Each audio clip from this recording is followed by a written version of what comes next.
जय भारत, जय भारतीय संस्कृति। हमारे प्राचीन काल से भारत में अनेकों कथा हैं और अनेकों विचार हैं और बड़े-बड़े विद्वान वीर योद्धा जो इस पृथ्वी पर उत्पन्न हुए, उन्हें बचपन में बहुत सारी संघर्ष करना पड़ा है और वे सारे संघर्ष को करते हुए और अपने लक्ष्य तक यानी कि अपने मुकाम तक पहुँचा है। जिनमें एक कथा है पांडव और धृतराष्ट्र के पुत्रों का। उनके दोनों भाइयों के वंश में बहुत बड़े-बड़े वीर योद्धा और विद्वान पुत्र हुए, जिनमें से अर्जुन और युधिष्ठिर, भीम, नकुल, सहदेव ये पांचों भाई जो थे बहुत ही वीर थे। और धृतराष्ट्र के जो पुत्र थे 100 पुत्र, वो भी बड़े ही वीर योद्धा और बुद्धिमान थे। जिनमें सबसे श्रेष्ठ दुर्योधन था। दुर्योधन बहुत ही बलशाली और बहुत ही बुद्धिमान थे वो भी। और उनका जो है मित्र कर्ण थे, जो कि पांडव यानी कि माता कुंती के 6वां पुत्र के नाम से जाने जाते हैं। और इसी तरह से ये जब दोनों के पुत्र छोटे थे तो एक ही साथ खेलते थे, कहीं पर भी एक ही साथ खेलते थे और गुरु के साथ एक ही साथ पढ़ते थे। और बचपना तो बचपना होती है, चाहे कितनों विद्वान क्यों ना हो, बचपन तो बचपन ही होता है। बचपन में बहुत सारे अटखेलियां हो जाते हैं और बहुत सारे हमसे ऐसे कार्य हो जाते हैं जिसको बाद में पछतावा के सिवा और कुछ नहीं बचता है। तो इसी तरह भीम और अर्जुन, नकुल, सहदेव और दुर्योधन, दुशासन ये सभी खेल रहे थे नदी के किनारे।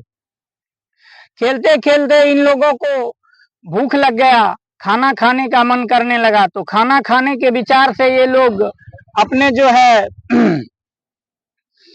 सोचा अब थोड़ा खाना खा लेते हैं और कुछ आराम भी कर लेते हैं। तो उसी बीच दुर्योधन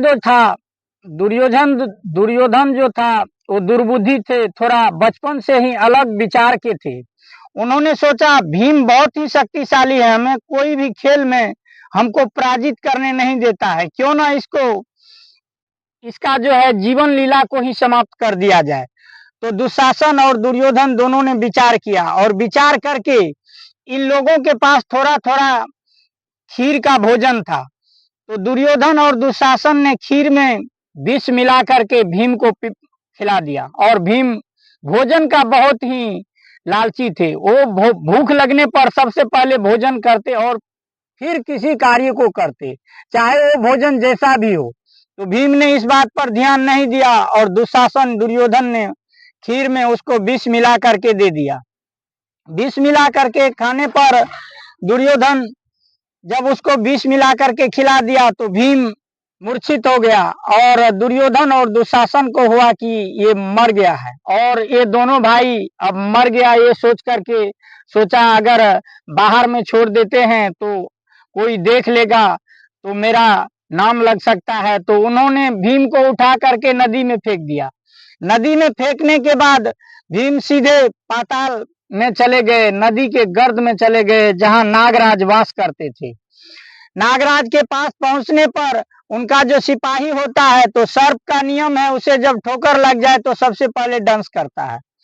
तो भीम पहले ही विष का सेवन किए हुए थे और वो नाग जो भीम को डस लिया तो उस नाग का जो है विष उल्टा पड़ गया, नाग ही मूर्छित हो गए और भीम ठीक हो गया। तब सभी सेना ने ये सोचा कि फिर मैं इसको अगर डंक मारता हूँ या कुछ करता हूँ तो मेरा भी हानि हो सकता है।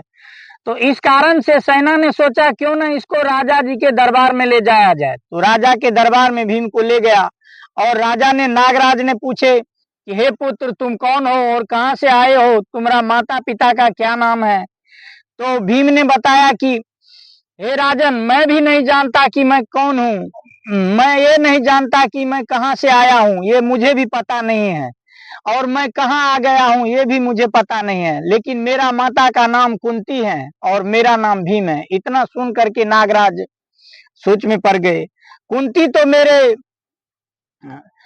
तो मेरी यानी कि वो नातिन लगती हैं, उन्हीं का ये पुत्र है, ये तो मेरा नाती लगेगा, तो क्यों ना इनको जो है इनसे हाल चाल पूछा जाए। तो उसने फिर पूछा कि तुम याद करो और बताओ कि तुम कैसे यहाँ पर आया।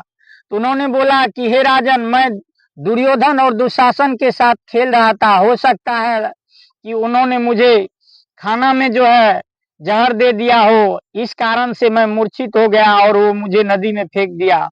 तो ये सोच करके आश्चर्य में पड़ गए और राजन बोले कि कुंती तो बहुत चिंतित होगी, अगर तुम उसके पास सही समय पर नहीं जाते हो तो कुंती बहुत हैरान और परेशान हो जाएगी। तो तुमको मैं अब जल्द ही भेजता हूँ। और उन्होंने एक कटोरा जो है खीर दिया और बोला कि जितने घूंट इस खीर को तुम पियोगे खाओगे, उतना ही हाथी का बल तुम में प्रवेश हो जाएगा। इसी प्रकार से भीम ने उस पूरे कटोरे को खीर को खा गया और उस खीर को खाने पर भीम के पास हजारों हाथी के बल हो गए, क्योंकि वो दिव्य खीर थे और नाग राजा ने उसको बहुत ही सुरक्षित रखा था। और इस कारण से उस खीर को खाने के बाद हजारों बल भीम को हो गया, हजारों हाथी का बल हो गया। और बल होने के बाद पुनः इसको नदी से बाहर कर दिया और तब अपने राज्य में गए। वहां पर उनकी माता रो रही थी, सिर पटक रही थी, सिर ढूंढ रही थी कि मेरे पुत्र कहाँ खो गया है। और सभी राजा में सब सेना को मंत्री को आदेश दिया, ढूंढो, कहीं नहीं मिल रहा था। और एक ही बार भीम राजा महारानी कुंती के पास पहुंच गए और पहुंचने के बाद सभी में हर्ष और उल्लास बढ़ गया और सब आनंदित हो गए। और भीम ने बताया कि हे माता, मुझे नागराज ने हजारों हाथी का बल दिया है। इस पर बहुत सभी भाई प्रसन्न हुए। और बचपन जो होता है, पहले प्राचीन काल के युग में गुरुजी जो है गुरुकुल में बच्चे को पानी में चलने के लिए, आग में चलने के लिए ये सब ज्ञान सबसे पहले ही उनको दे दिया करते थे। इसीलिए आप लोग ये भी शास्त्र में देखे होंगे कि बच्चे नदी में चल जाते हैं और वहां पर भी सांस लेते हैं। आज के समय में हमें ऑक्सीजन की आवश्यकता होती है, लेकिन पहले के युग में महान ऋषि जो थे वो गुरुकुल में बच्चे को पानी में सांस लेने का तालमेल पहले ही बचपन में ही सिखा दिया करते थे। तो आज मैं इतना ही कहूंगा, इसी के साथ अपने वाणी को विराम देता हूँ। जय श्री राम, जय श्री राम, जय सनातन।